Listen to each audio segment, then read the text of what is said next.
ಇನ್ನು ಬೆಂಗಳೂರಿನಲ್ಲಿ ವರದಕ್ಷಿಣೆ ಕೇಸ್ ವಿಚಾರಕ್ಕೆ ಸಂಬಂಧಪಟ್ಟಂತೆ ರಾಜಸ್ಥಾನದಲ್ಲಿ ಡೀಲ್ ಕುದುರಿಸೋದಕ್ಕೆ ಹೋಗಿದ್ದಂತಹ ಬೆಂಗಳೂರಿನ ಪೊಲೀಸರು ಜೈಪುರದಲ್ಲಿ ಟ್ರ್ಯಾಪ್ ಆಗಿದ್ದಾರೆ, ಲಾಕ್ ಆಗಿದ್ದಾರೆ.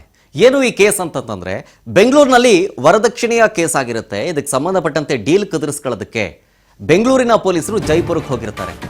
ಆ ಸಂದರ್ಭದಲ್ಲಿ ಅಲ್ಲಿ ಲಾಕ್ ಆಗಿದ್ದಾರೆ.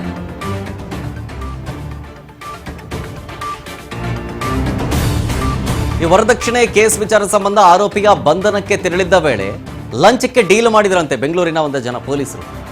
ಈ ವೇಳೆ ಆರೋಪಿ ಬಳಿ ಹಣಕ್ಕೆ ಬೇಡಿಕೆ ಇಟ್ಟು ಲಾಕ್ ಆಗಿದ್ದಾರೆ. ರಾಜಸ್ಥಾನದ ಎಸಿಬಿ ರೇಡ್ ಮಾಡಿದಂಥ ಸಂದರ್ಭದಲ್ಲಿ ರೆಡ್ ಹ್ಯಾಂಡ್ ಆಗಿ ಸಿಕ್ಕಿಬಿದ್ದಿದ್ದಾರೆ ಬೆಂಗಳೂರು ಪೊಲೀಸರು. PSI Anitha, head constable Uluvappa, Yathish 3 ಜನನು ಬಲೆಗೆ ಬಿದ್ದಿದ್ದಾರೆ. ಆರೋಪಿಯ ಬಳಿ 2 ಲಕ್ಷ ರೂಪಾಯಿಗೆ ಬೇಡಿಕೆ ಇಟ್ಟಿದ್ರಂತೆ HAL ಪೊಲೀಸರು. 40,000 ರೂಪಾಯಿ ಹಣ ಪಡೆಯಬೇಕಾದ್ರೆ ರೆಡ್ ಹ್ಯಾಂಡ್ ಆಗಿ ಎಸಿಪಿ ಲಾಕ್ ಮಾಡಿದೆ. ಎಸಿಬಿ ASP ಭೂಪೇಂದ್ರ ಚೌಧರಿ ನೇತೃತ್ವದಲ್ಲಿ ಕಾರ್ಯಾಚರಣೆ ಮಾಡಲಾಯಿತು. ಸದ್ಯ ಬೆಂಗಳೂರು ಪೊಲೀಸರನ್ನ ವಶಕ್ಕೆ ಪಡೆದು ವಿಚಾರಣೆ ಮಾಡ್ತಿದ್ದಾರೆ. ಬೆಂಗಳೂರು ಹಿರಿಯ ಪೊಲೀಸರಿಗೆ ಜೈಪುರ ಎಸಿಬಿ ಮಾಹಿತಿಯನ್ನು ಕೊಟ್ಟಿದ್ದಾರೆ. ಕೇಸ್ ಒಂದರ ಬಗ್ಗೆ ಆರೋಪಿಯನ್ನ ವಿಚಾರಣೆ ಮಾಡೋದಕ್ಕೋಗಿ ಅಥವಾ ಲಾಕ್ ಮಾಡೋದಕ್ಕೆ ಹೋದಂಥ ಸಂದರ್ಭದಲ್ಲಿ ಬಿಂದಾಸ್ ಟ್ರಿಪ್ ಕೂಡ ಮಾಡಿದಾರಂತೆ PSI ಅನಿತಾ. ಇವರು ಫೋಟೋ ಗಮನಿಸ್ತಾ ಇದ್ದೀರಲ್ಲ, ಇವರು PSI ಅನಿತಾ.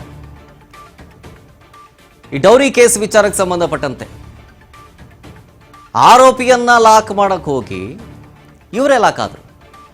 ಅರೆಸ್ಟ್ ಮಾಡೋದಕ್ಕೆ ಅಂತ ಹೋಗಿದ್ದು ಡೌರಿ ಕೇಸ್ ಬಗ್ಗೆ. ಆತ ರಾಜಸ್ಥಾನದಲ್ಲಿದ್ದ. ಅವನ ಹತ್ರ ಹೋಗ್ಬಿಟ್ಟು ಡೀಲ್ ಕುದುರಿಸಕ್ಕೆ ಅಂತ ಹೋಗಿದ್ದಾರೆ.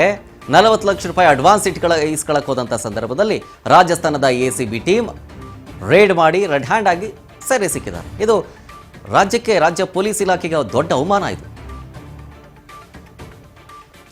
ಡೀಟೇಲ್ಸ್ ಕೊಡ್ತಾರೆ ಇದ್ರ ಬಗ್ಗೆ ನಮ್ಮ ಪ್ರತಿನಿಧಿ ಅಜಯ್ ಫೋನ್ ಸಂಪರ್ಕದಲ್ಲಿ. ಅಜಯ್, ನಾನು ಹೇಳ್ತಾ ಇದ್ದೆ, ಇದು ರಾಜ್ಯ ಪೊಲೀಸ್ ಇಲಾಖೆ ತಲೆ ತಗ್ಗಿಸೋ ವಿಚಾರ. ಅದು ಎಲ್ಲೋ ರಾಜಸ್ಥಾನದಲ್ಲಿ ಸಿಕ್ಕಾಕೊಂಡಿರೋದು ಎಸಿಬಿ ಬಲೆಗೆ ಲಂಚಕ್ಕೆ ಬೇಡಿಕೆ ಇಟ್ಟು.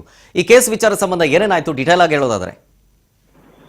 ಖಂಡಿತ ಶರತ್, ಇಲ್ಲಿ ರಾಜಸ್ಥಾನಕ್ಕೆ ಹೋಗಿದ್ದಂತ ಪೊಲೀಸ್ನವರು, ಬೆಂಗಳೂರಿನ ಪೊಲೀಸ್ನವರು, ಅದರಲ್ಲೂ HAL ನ ಒಂದು ಸಬ್ ಇನ್ಸ್ಪೆಕ್ಟರ್ ಆಗಿದ್ದಂತ ಅನಿತಾ ಸೇರಿದಂತೆ ಹೆಡ್ ಕಾನ್ಸ್ಟೇಬಲ್ ಜೊತೆಗೆ ಮತ್ತು ಯತೀಶ್ ಅಂತ ಹೇಳಿ ಕಾನ್ಸ್ಟೇಬಲ್, ಒಟ್ಟು 3 ಜನ ಪೊಲೀಸರನ್ನ ಇದೀಗ ರಾಜಸ್ಥಾನದ ಎಸಿಬಿ ಅಧಿಕಾರಿಗಳು ಒಂದು ಟ್ರ್ಯಾಪ್ ಅನ್ನ ಮಾಡಿಕೊಂಡು ಅವರ ಮೇಲೆ ಕೇಸ್ ದಾಖಲಿಸಿಕೊಂಡು ಇದೀಗ ತನಿಖೆ ಮಾಡುವಂತ ಕೆಲಸಗಳು ಕೂಡ ಆಗ್ತದೆ. ಪ್ರಮುಖವಾಗಿ ಇಲ್ಲಿ HAL ಅಲ್ಲಿ ಒಂದು ಕೇಸ್ ದಾಖಲಾಗುತ್ತೆ. ಅಂದ್ರೆ ಒಬ್ಬ ಆರೋಪಿಯನ್ನ ಬಂಧನ ಮಾಡ್ಬೇಕಾಗುತ್ತೆ. ವರದಕ್ಷಿಣೆ ಕೇಸ್ ನಲ್ಲಿ ಆತನ ಮೇಲೆ ಒಂದು ಕೇಸ್ ಕೂಡ ಇರುತ್ತೆ. ಹೀಗಾಗಿ ಆತನನ್ನ ಬೆನ್ನಟ್ಟಿದಂತ ಪೊಲೀಸ್ನವರು ಆತ ಜೈಪುರ್ನಲ್ಲಿ ಇದ್ದಾನೆ, ಅಂದ್ರೆ ರಾಜಸ್ಥಾನದ ಒಂದು ಜೈಪುರದಲ್ಲಿ ಇರುವಂತ ಮಾಹಿತಿ ಕೂಡ HAL ಪೊಲೀಸ್ನವರಿಗೆ ಗೊತ್ತಾಗುತ್ತೆ. ಹೀಗಾಗಿ ಅನಿತಾ ಖುದ್ದು ನಾನೇ ಹೋಗಿ ಆರೋಪಿನ ಅರೆಸ್ಟ್ ಮಾಡ್ತೀನಿ ಅಂತ ಹೇಳಿ ಒಂದಿಬ್ರು ಪೊಲೀಸರನ್ನ, ಅಂದ್ರೆ ಹೆಡ್ ಕಾನ್ಸ್ಟೇಬಲ್ ಹಾಗೂ ಕಾನ್ಸ್ಟೇಬಲ್ ಇಬ್ರು ಕೂಡ ಜೊತೆಲೆ ಕರ್ಕೊಂಡು ಕಳೆದ ಶುಕ್ರವಾರ, ಅಂದ್ರೆ 2 ದಿನಗಳ ಹಿಂದೆ ಅಷ್ಟೇ ಬೆಂಗಳೂರನ್ನ ಬಿಡ್ತಾರೆ. ನಿನ್ನೆ ಶನಿವಾರ ಆಗಿರುತ್ತೆ.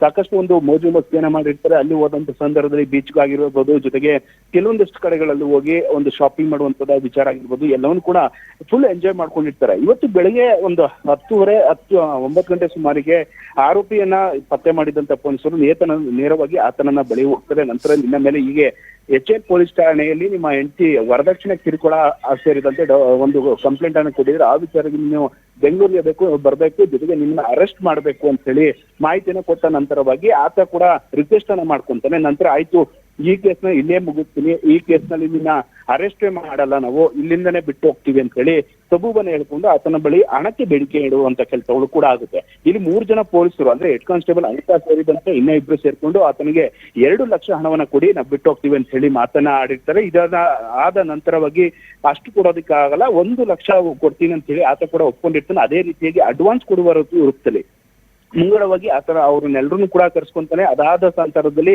ಒಂದು ರಾಜಸ್ಥಾನದ ಎಸಿಬಿ ಅಧಿಕಾರಿಗಳಿಗೆ ಮಾಹಿತಿಯನ್ನ ಕೂಡ ಕೊಡ್ತಾನೆ. ಅದಾದ ನಂತರವಾಗಿ ಟ್ರ್ಯಾಪ್ ಮಾಡೋದಕ್ಕೆ ಸಾಕಷ್ಟು ಪ್ಲಾನ್ ಅನ್ನ ಮಾಡಿರ್ತಾರೆ. ಯಾವಾಗ ಅನಿತಾ ನೇರವಾಗಿ ಹೋಗಿ ಹಣವನ್ನ ಇಳಿಸ್ಕೊಳ್ಳುವಂತ ಸಂದರ್ಭದಲ್ಲಿ ಕೂಡ ರೆಡ್ ಹ್ಯಾಂಡ್ ಆಗಿ ಎಸಿಬಿ ಅಧಿಕಾರಿಗಳು ಕೂಡ ಅರೆಸ್ಟ್ ಅನ್ನ ಮಾಡಿರುವಂತದ್ದು. ಸದ್ಯ ಈ ಬಗ್ಗೆ ಹಿರಿಯ ಅಧಿಕಾರಿಗಳಿಗೆ ಮಾಹಿತಿಯನ್ನ ಕೊಡಲಾಗಿದೆ. ಬೆಂಗಳೂರಿನ ಹಿರಿಯ ಅಧಿಕಾರಿಗಳು ಮಾಹಿತಿನ ಪಡ್ಕೊಂಡಿದ್ದಾರೆ. ಜೊತೆಗೆ ಎಸಿಬಿ ಅಧಿಕಾರಿಗಳ ಜೊತೆ ನಿರಂತರವಾಗಿ ಹಿರಿಯ ಪೊಲೀಸ್ ಅಧಿಕಾರಿಗಳು ಕೂಡ ಮಾತುಕತೆಯನ್ನು ನಡೆಸ್ತಾ ಇದ್ದಾರೆ. ಒಟ್ಟಲ್ಲಿ ಅಲ್ಲಿಯೂ ಅರೆಸ್ಟ್ ಅನ್ನ ಮಾಡಿ ಕೋರ್ಟ್ಗೆ ಪ್ರೊಡ್ಯೂಸ್ ಮಾಡಿದ ನಂತರವಾಗಿ ಇಲ್ಲಿ ಬೆಂಗಳೂರಿನ ಪೊಲೀಸ್ ಹಿರಿಯ ಅಧಿಕಾರಿಗಳು ಹೋಗಿ ಅಲ್ಲಿ ಅವರನ್ನ ಯಾವ ಕೇಸ್ ವಿಚಾರವಾಗಿ ಅಂತ ಹೇಳಿ ತನಿಖೆನ ಮಾಡಿ ಅಲ್ಲಿ ಆಲ್ಮೋಸ್ಟ್ ಇಷ್ಟಕ್ಕೆ ಮುಗಿಯಲ್ಲ, ಆಲ್ಮೋಸ್ಟ್ ಅಲ್ಲಿ ಒಂದು ತಿಂಗಳು ಅಥವಾ 2 ತಿಂಗಳಿಗೆ ಅಲ್ಲೂ ಕೂಡ ಸಮನ್ಸನ್ನ ಕೊಟ್ಟಂತ ಸಂದರ್ಭದಲ್ಲಿ ನೇರವಾಗಿ ಈ ಒಂದು ಪ್ರಕರಣದಲ್ಲಿ ಆರೋಪಿಗಳಾಗಿರುವಂತಹ ಪೊಲೀಸರು ನೇರವಾಗಿ ಅಲ್ಲಿ ಕೋರ್ಟ್ಗೆ ಅಟೆಂಡ್ ಕೂಡ ಆಗ್ಬೇಕಾಗುತ್ತೆ. ನಿಜಕ್ಕೂ ಕೂಡ ಈ ರೀತಿಯ ಆಗಿರೋದ್ರಿಂದ ಇಡೀ ಕರ್ನಾಟಕ ಪೊಲೀಸ್ ಇಲಾಖೆ, ಬೆಂಗಳೂರಿನ ಪೊಲೀಸ್ ಇಲಾಖೆ ಕೂಡ ನಿಜಕ್ಕೂ ಕೂಡ ಎಲ್ಲೋ ಒಂದ್ ಕಡೆ ಕಪ್ಪು ಚುಕ್ಕೆ ತರುವಂತ ಕೆಲಸವನ್ನ ಮಾಡಿದ್ದಾರೆ ಅನ್ನೋದು ಕೂಡ ಸ್ಪಷ್ಟವಾಗಿ ಗೊತ್ತಾಗ್ತಾ ಇದೆ. Sharath. Yes, thank you Ajay ಡೀಟೇಲ್ಸ್ಗಾಗಿ.